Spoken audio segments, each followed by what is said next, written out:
اے انسان، تو اپنے پروردگار کی طرف پہنچنے تک خوب تکلیف اٹھاتا ہے، پھر تو اس سے جا ملے گا۔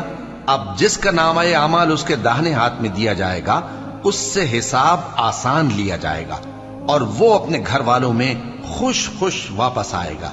اور جس کا نامہ اعمال اس کی پیٹھ کے پیچھے سے دیا جائے گا تو وہ موت کو پکارے گا اور دوزخ میں داخل ہوگا۔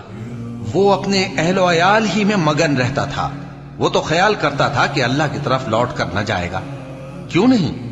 اس کا پروردگار تو اس کو دیکھ رہا تھا۔ سو میں شام کی سرخی کی قسم کھاتا ہوں اور رات کی، اور جن چیزوں کو وہ اکٹھا کر لیتی ہے ان کی، اور چاند کی جب وہ پورا ہو جائے، کہ تم لوگ درجہ بدرجہ ضرور چڑھو گے۔ تو ان لوگوں کو کیا ہوا ہے کہ ایمان نہیں لاتے؟